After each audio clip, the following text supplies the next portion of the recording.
So we don't actually want to echo out the IP addresses, we just want to use them inside here.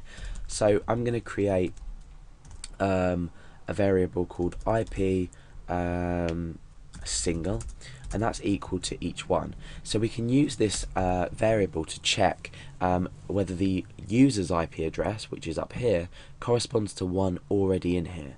So we can say if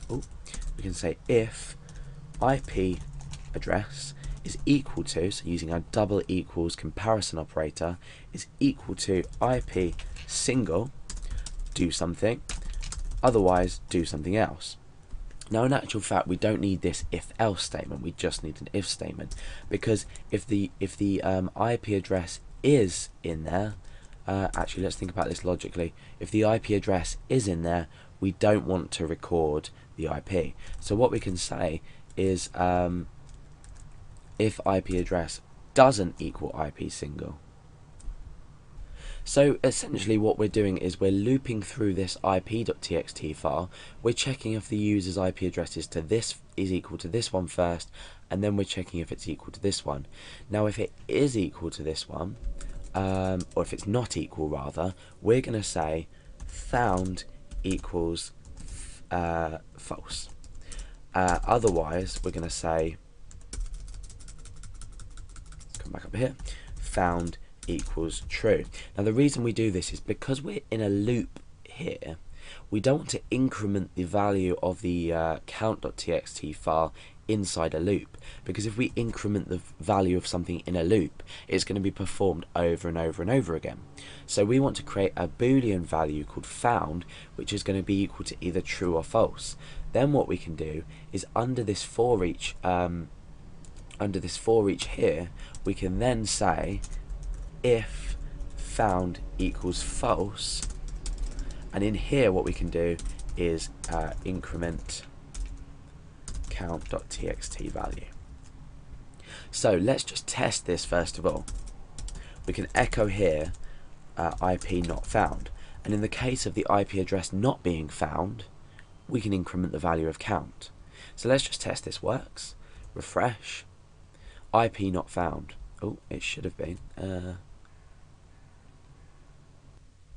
Okay, so I think the problem here is that we've declared this outside our function. So what we need to do is if we pop this inside of our function, just in there, and we refresh. Oh no. Okay, so let's try and determine the problem with this. Let's echo this out first of all and refresh. So let's have a look inside our ip.txt. That's on the first line there. So we'll go through and debug this carefully. Probably just something that I've completely missed. So echo that out. And that's 127.1.1. So if that is equal to my IP address underscore address doesn't equal IP single, found equals false, else found equals true. Oh, okay, I understand. So if it is found, we need to say, if it's not found, we need to say found equals, oh yeah, false. Otherwise found equals true, and we need to say if found equals true, and we run this, it means our IP address has been found. However, if I was to remove this IP address, we can keep this one and refresh. Oh no. Okay, hold on, let's take another look at this. Let's pop that back in there. So this is probably great that I've made a mistake. You can follow me to see what I've done wrong. So if IP address doesn't equal IP single, found equals false. If found equals false is equal to false. Right, okay, I think I've sort of worked out the problem. Now, I'll tell you why this isn't working first of all. I've had a little look at it, and I've sort of worked out what's wrong. So what's happening is because we're looping through every IP address.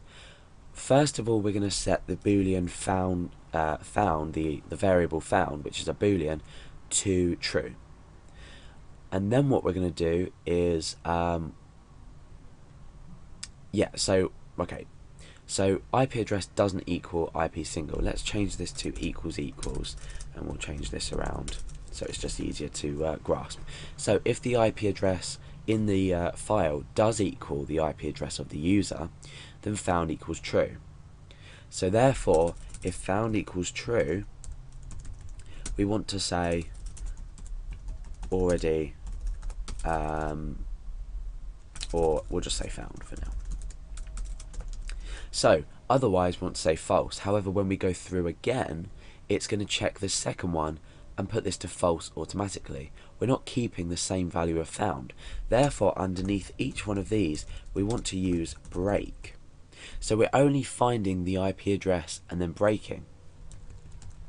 In fact, we can say false. Keep that as false. That's absolutely fine. So now, if we were to refresh, it says found, because it's found within here. So all break is doing is, if it is found, we don't need any more information, so we're breaking out of this current loop. It's for each here. Okay, so obviously if we were to put a break here and it wasn't found, we'd break out straight away. We want to keep going through the file until it's found. So logically looking at this, I was confused, and you may be at this stage, but just have a good look and try and understand why we break out.